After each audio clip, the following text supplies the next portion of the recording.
The hallowed Saint Urho. Unless you happen to live in the Minnesota area, it is very likely that you are completely unaware of this magnificent savior of the Finnish people, who so bravely vanquished the entire population of frogs from their land, saved the wine crops, and provided an extra day of communal drunkenness in March. He is just the best. Sit back a minute and let me tell you of his legend, the valiant hero Saint Urho. In 1956, a Minnesota department store clerk named Richard Matson had a problem. Not only was St. Patrick's Day only 24 hours long, it was really tricky to justify all that drinking unless you could claim to be Irish. But while discussing this with a coworker in the break room, inspiration struck. What if, he starts, there were 2 St. Patrick's Days? Better yet, make the first St. Patrick's Day a Finnish holiday, so that way the Finns get to drink all the beer before the Irish get a chance to hog it all for themselves and taint it green. That will show them. The co-worker, Gene McCavick, agreed that one day was not nearly enough to get properly festive, and that it was only fair that the Finnish community could lend a little mythology for the public good. So, they pulled over a scrap of wrapping paper upon which they began to pen a tale that not at all cribbled heavily on certain other adjacent holidays. And lo, many hundreds of planting seasons ago, the villages and fields of Finland were drowning in a plague of massive frogs. Great writhing masses of slimy amphibians that devoured everything they can get their tongues on. Their muddy bodies clogged up the roads, they crushed acres of crops under their webbed toes, they filled every crevice and nook with bloated, warty bodies and gaping mouths. Livestock was lost. Babies were lost. Towns starved because the only thing left to eat was poisonous frog meat or their own neighbors. A great croaking shadow draped over the land, and the Finnish people cried out for a savior. Satan cackled from his perch in the Christian hell, and Urho, the great lord in the sky of thunder, could only look down impotently as his rain and snow simply rolled off the beasts' slimy backs.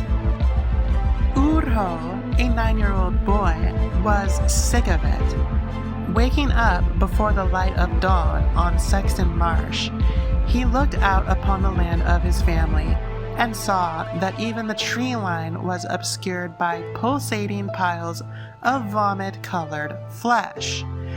Frogs the size of hounds and sheep at this point, crawling over each other and rutting and eating each other and growing, and worst of all, the masses croaking out such maddening, scratching, discordant tones, as if trying to lure further mates or meals to come just a little closer. Perhaps the croaking worked, because that was the point that Urho realized that action must be taken. He filled his belly with what remaining kala mohaka, a fish stew, that the frogs had not stolen yet, and his mind dwelled on the miasma that these grotesque invaders had made of his beloved land. The meal caused him to gain massive strength, and his passion sharpened his body into a blade, and the boy, now with the presence of a mythical frost giant, marched to the center of his family's field. Then he took a big swig of sour milk, called Filia Sour, and did bellow his own deafening blast, overwhelming every awful croak. The frogs were driven into a panicked frenzy by his cry, and Urho did not let up, driving every one of the damned green amphibians out of beloved Finland and into the ocean, where Ahti, Lord of the Waters, happily gobbled them all up, and provided the starving Finns many tons of fish in thanks. Or maybe it wasn't a plague of frogs at all. Honestly, St. Urho's story seems to have shifted a lot over the decades, depending on which part of Minnesota you are hearing it. And overwhelmingly, the man is now credited for instead driving out all of the grasshoppers smothering his native land. In all likelihood, I expect good old Urho took care of both of the green pests. His name means hero after all, and he offers drinks to all who need them. With the frogs stomped out, the country rebounded, and young Urho gained fame across the land as a proper hero saint. But, as with all things, for every evil driven out, a smaller evil gains strength in the vacuum of its absence.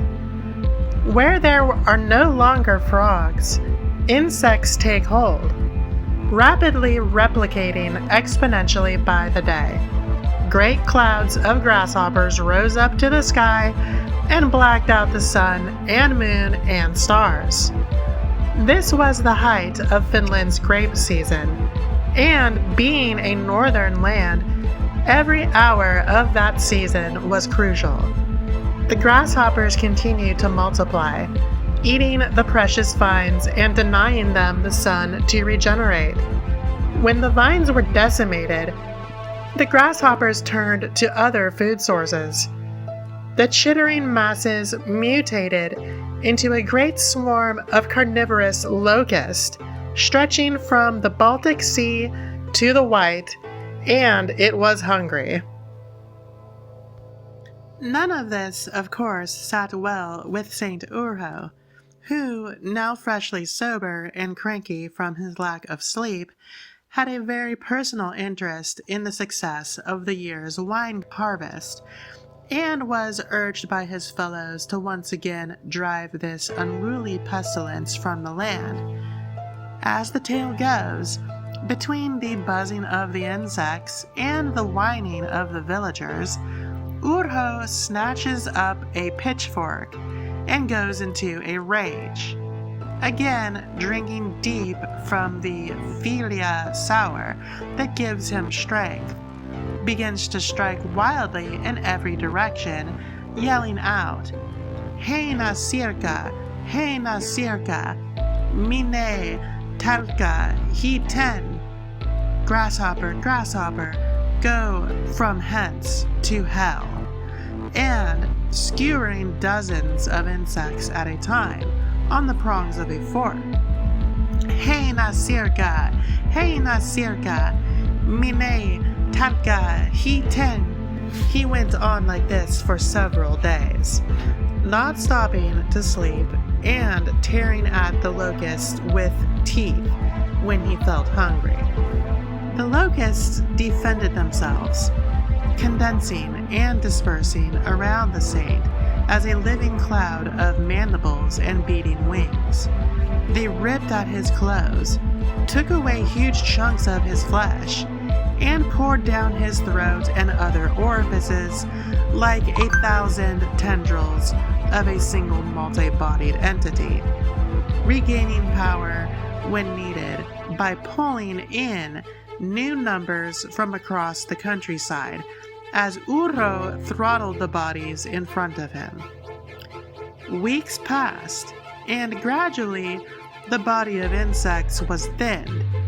As the sun reached the ground once more, Finland began to rejuvenate, and the spirits of the land channeled their power into Urho's raging arms, which became thick like the vines he labored to defend. Hills of carapace built up, providing fertilizer for the grapes, and finally, after a full month, Heina sirka, Heina circa, mine, talta, he ten. The last of the locusts were gone. Urho stopped. Putting his pitchfork on the ground, he sat on a skull of a desiccated boar and assessed the countryside around him, breathing in the empty air. He barely recognized it. Where once was empty moorland, now great chitinous mountains had grown up from the bodies of his crushed foe, with great vines emerging and producing grapes in half the time. Urho saw that there will certainly be wine this year, and they could always replace the devoured livestock from Sweden. He was satisfied with his work, as was all of Finland, and he was kept in wine, milk, and spirits until the end of his time. And since the 50s, the sons and daughters of Finland have continued to happily celebrate his name and drink to it heartily, with St. Urho's Day events stretching as far west as Hood River, Oregon, and as far east as Turku in native Finland itself. Royal purple and green beer are passed around with wine, and the St. Patrick's Day becomes a proper weekend extravaganza. So, once again, sing with me Richard Mattsson's Ode to Saint Urho. Uksi kuksi kulama vi, Santia Urho is ta poor for me. He says out the hoppers as pig ta purrs. Never before have I heard those words. He really told those pugs of cream, bravest fiend I ever seen. Some celebrate for St. Pat und kiss snacks. Put Urho poika cut what it takes. He cut tall and strong from filia sour, und ate kala moyaka every hour. That's why Tat Kui could say tos petals, what crew as thick as jackbine needles. So let's give a cheer in our pest way on 16th of March, tis Urho's Day.